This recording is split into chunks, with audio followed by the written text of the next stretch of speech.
Bonjour à toutes et toutes les amis, j'espère que vous allez bien et aujourd'hui on se retrouve pour une vidéo breaking news concernant une actualité totalement officielle, totalement donnée par PlayStation eux-mêmes au travers d'un PlayStation blog.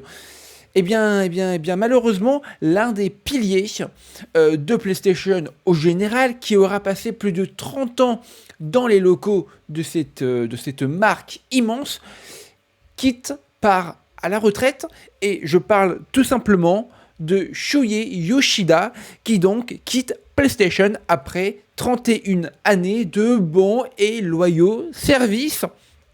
Mais vous allez voir, une interview a donc été donnée pour cet article, et c'est hyper intéressant à décrire et analyser. Allez, je vous en dis plus tout de suite maintenant.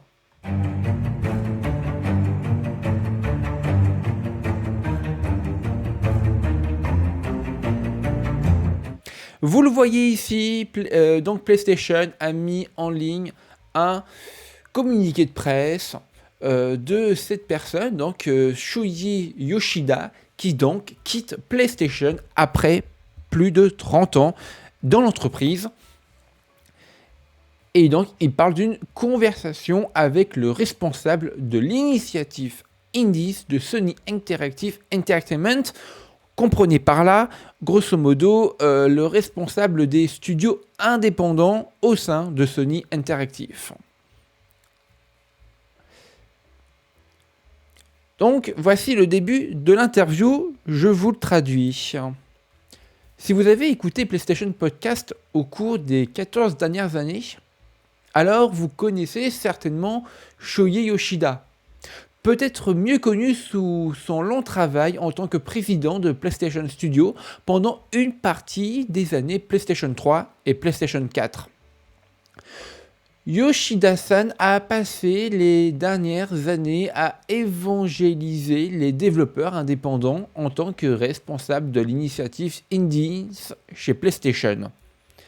Avec le 30e anniversaire de la PlayStation, la semaine prochaine, j'ai eu un peu de temps pour rattraper Yoshida-san pour discuter de sa carrière, de ses projets pour l'avenir et de ses meilleurs choix de jeux sur 30 ans de PlayStation.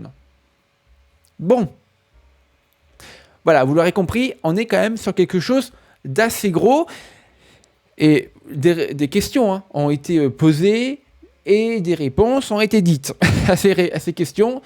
Et je vais vous en traduire quelques-unes. La question. Heureux de vous avoir. Nous allons faire beaucoup de rattrapage. Mais j'ai entendu dire que vous aviez des nouvelles pour nous ici aujourd'hui. Il répond. Oui, j'ai une annonce à faire. Je quitte Sony Interactive Entertainment le 15 janvier 2025. C'est comme annoncer la date de lancement d'un nouveau jeu. Quelque chose que je n'ai pas fait depuis longtemps d'ailleurs. Deuxième question. Vous êtes avec Sony Interactive depuis si longtemps. Qu'est-ce qui guide la décision et le timing? Sa réponse. J'ai été avec PlayStation depuis le début. Et c'est ma 31e année avec PlayStation. Et quand j'ai atteint 30 ans, j'ai pensé, il était peut-être temps pour moi de passer à autre chose. Vous savez, l'entreprise se porte très bien. J'adore la PS5. J'adore les jeux qui sortent sur cette plateforme. Et nous avons de nouvelles générations de gestion que je respecte et que j'admire. Et je suis tellement excité pour l'avenir de PlayStation. Vous savez donc que PlayStation est entre de très bonnes mains. J'ai pensé, d'accord, c'est mon heure. Bon, et ensuite, la personne qui fait l'interview a continué avec cette question. C'est très logique. Eh bien, réfléchissons à votre carrière.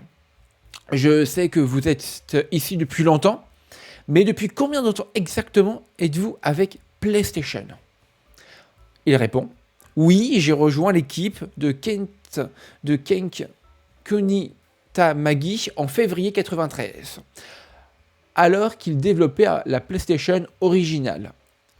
L'équipe de Ken n'avait que des ingénieurs. Tout le monde était ingénieur. Et j'ai été la première personne non technique à rejoindre l'équipe lorsque l'entreprise Sony Corporation, à l'époque, a commencé à planifier de mettre PlayStation sur le marché. C'était donc il y a 31 ans. Et là, les amis, c'est hyper intéressant parce que la question d'après n'est pas vraiment une question, mais plus une déclaration de la part de la personne qui fait, l'interview. Il dit « Très bien, mais ça a dû être très excitant. » Et voici ce qu'il répond, ce cher Yoshida. « Oh oui, nous étions tellement enthousiasmés par l'innovation que l'équipe de Ken apporté, comme les graphismes 3D, la technologie en temps réel et le CD-ROM avec beaucoup de données que nous pouvons mettre avec un faible coût de fabrication. Et donc, nous avions de très grands espoirs et de très grandes ambitions. Mais attention, cependant, nous n'étions pas connus dans l'industrie du jeu vidéo. Et il y avait d'autres entreprises d'électronique, de grandes entreprises qui ont essayé d'entrer dans l'industrie du jeu vidéo et vous savez qu'ils n'ont pas bien réussi. Petit tacle assez gain, j'ai l'impression. Et donc la personne qui fait l'interview continue. Ah oui, c'est drôle comme ces choses fonctionnent. Et vous savez que nous sommes ici, c'est 31 ans plus tard et c'est une histoire très différente. Racontez-moi un peu votre premier emploi avec PlayStation. Oh bah, il répond. Lorsque j'ai rejoint PlayStation, PlayStation et l'équipe de Ken, ma mission était de parler aux éditeurs et aux développeurs au Japon. Bon, vous l'avez compris, hein. Je pense que vous l'avez très aisément compris. On est sur une personne, ce Yoshida, qui indéniablement aime parler de son parcours, de son expérience, qui a un parcours et une expérience absolument exceptionnelle. C'est lui qui a pris moult décisions marketing sur la génération PS3, PS4. Et Dieu sait que la génération PS3, avec le prix de 800 € en France du moins, bon, c'était pas exceptionnel. Ça a été même un petit bid. Mais en tout cas, c'est une... comment dirais-je, c'est vraiment une interview extrêmement intéressante. Là, je vous ai cité vraiment les questions les plus intéressantes. Il y en a plein d'autres. Je vous laisserai aller voir, évidemment, par vous-même. Mais moi, ce que je peux dire de mon point de vue personnel, ça va être un monsieur qui va manquer à l'écosystème de PlayStation. C'est un monsieur qui, véritablement, a marqué au fer rouge la marque et même la puissance de PlayStation dans le monde du jeu vidéo. Par exemple, à titre personnel, ça va être extrêmement méchant ce que je vais dire, mais c'est factuel. Depuis que Jim Ryan est parti, sincèrement, il n'y a pas un vent de fraîcheur chez PlayStation dernièrement ? Bon, je pense que un départ comme Jim Ryan il y a quelques mois ne peut que faire du bien à la marque. A contrario, une personnalité comme ça, qui aura marqué 31 ans de la marque. Bon, voilà quoi. C'était pas... son départ nous va attrister, bien évidemment. Et puis... on verra qui le remplacera, on verra ce qui se passera, parce que pour le moment, du côté de Jim Ryan, par exemple, il ne se passe pas grand-chose. Hein. Bon, vous me direz dans les commentaires ce que vous en pensez.